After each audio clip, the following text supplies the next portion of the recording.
Tell us about the frightening situations in your life when you suddenly realized it's time to get out of here. I was walking with my sister in a local park. We arrived around 3 o'clock and hung around until 9 to 9:30, when we saw 3 guys in identical clothes on the other side of the park. I noticed them right away, but I didn't think much of them. We walked for another 2 minutes, and I noticed that one of them stopped and stared at us. I immediately had a strange feeling, and I told my sister that it was time for us to get out. She understood everything right away, and we left there. Later that night, there was an emergency report on the news about a stabbing in the park. The suspects were the 3 guys we saw. About 20 years ago, as a teenager, I rode home on a bike from friends. We all somehow lost track of time and stayed up late, so I returned when it was already dark. I lived about a couple of kilometers from a friend's house. I turn onto one of the roads that leads to the house when suddenly I have a strange feeling. I looked back and saw the headlights. A car stops at an intersection and slowly turns onto the road I'm on. There are almost no houses, lighting, etc. along this road. As soon as they turned, I immediately ran into the woods and hid somewhere far away from the road. The car slowed down, passed by and moved on. I have no idea what they wanted, but I had no desire to take part in it.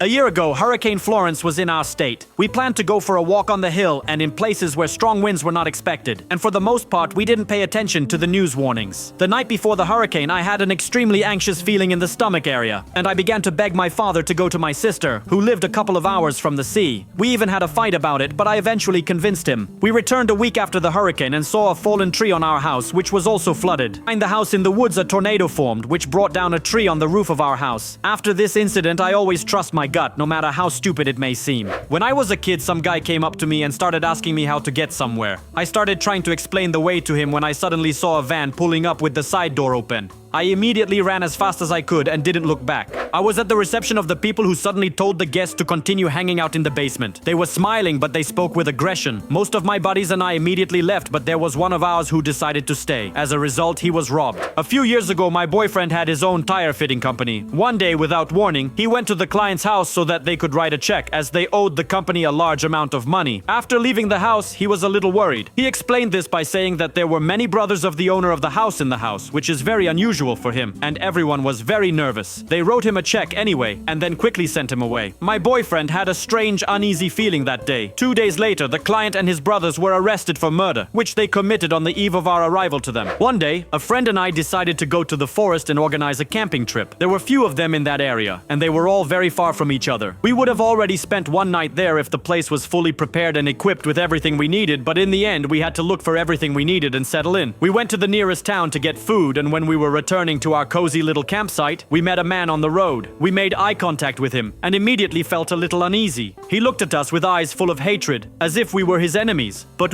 I've never seen him in my life. When we returned to the camp, we saw things scattered everywhere. Our bags were lying around the tent, and our clothes were scattered. 2 hunting knives were immediately discovered missing, plus some clothes were missing. The thought immediately popped into our head that it was the guy we ran into on the way to the camp, because this path leads nowhere but our place. We jumped in the car and drove back to the place where we had seen him, but he was no longer there. We drove a little further and came across a gathering place where other tourists were hanging out. So we went out and asked them, "Have any of you guys seen a man?" and described him. The crowd of people just stared at us in silence, which made us feel even more creepy. And then I told a friend, "It's time for us to get out, right now." Returning to the car, we saw all our stolen clothes behind the fence. We quickly packed up all the clothes, but there wasn't a single knife among them. Keeping in mind that that guy is still there, he has a knife with him, and that there is no one around us, we are on nervously. They jumped into a wheelbarrow and quickly got out of there. There's no way we'd stay in this forest overnight. I appeal to people about this common sense every time I watch horror movies about hiking. I'm telling you, all these rituals are quite harmless. It was about 2 a.m. We were sleeping in the apartment on the top floor when we suddenly woke up to the fire alarm going off. It was late, we didn't want to get up so much, and we thought the alarm was false, but then I suddenly saw smoke seeping out from under the door. It was scary to imagine what was behind the door. We were running as fast as we could down the stairs, choking on carbon monoxide, and could barely see where we were running at all. It was a terrible experience to remember. I'll keep the story in mind and try to take fire alarms more seriously.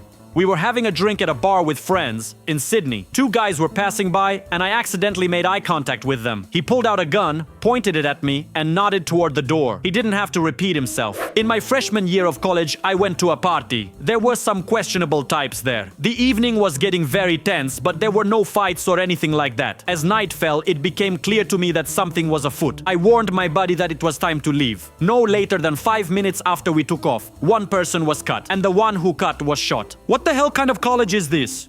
My car was stolen the same night we moved into a new house in a very nice neighborhood. Neighbors have warned us that there has been unrest in our neighborhood lately, with robberies occurring periodically. They told how a woman was recently robbed, who answered the door when someone knocked on her house in the middle of the night. Unknown assailants attacked her, robbed, and almost killed her. Anyway, after the hijacking, we immediately contacted the police. A couple of days later, in the middle of the night, I hear a knock on the door. Open up, police. Well, keeping in mind the story of the poor woman's recent robbery, I was wary and did not answer. I took the children and took them to a room from which I could enter through a window onto the roof. Then I called the police and said that 2 men were knocking on our door, pretending to be the police. I was told that there are no police in the area and they will send a car immediately. It turns out that these were the same guys who stole the car and suddenly decided to return. They returned the car to me, they brought it with them.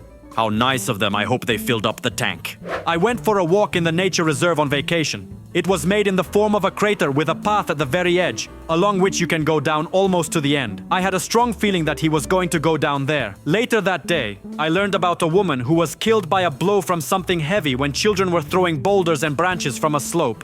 I was babysitting the baby when I suddenly heard someone scratching something metal on the glass. I immediately hid the children in the closet and called the police. Any more and we'd have been robbed or worse. You've probably saved a lot of lives with your lightning reflexes. Great job. I was walking along a long road. There were no houses, only a cemetery. A van pulled up to me with 2 guys. They asked if I wanted them to give me a ride. It was in the late 90s when hitchhiking was not something legal and habitual. So I tell them, no thanks, I'm almost home. They were not far behind. They followed me with the windows down and tried to persuade me, come on, jump in. At some point, they just stop and start getting out of the van. I was just a teenager and they were in their 20s. I realized that I had to tick. I think I've trampled about a kilometer until I ran to the nearest alley and did not hide near the first building by the road. I waited for 15 minutes. And only then, after making sure that they had fallen behind and would not continue to follow me, I went home. Let's go on a second date with a guy. At some point, he wanted to go to his house to grab something and invited me in. He was very hot, but I don't know why I felt uncomfortable around him. We went to his house and it was really creepy inside. The guy had money and the house itself was luxurious. It was spotless and completely sterile. There was nothing hanging on the walls. All the shelves were empty. There was nothing.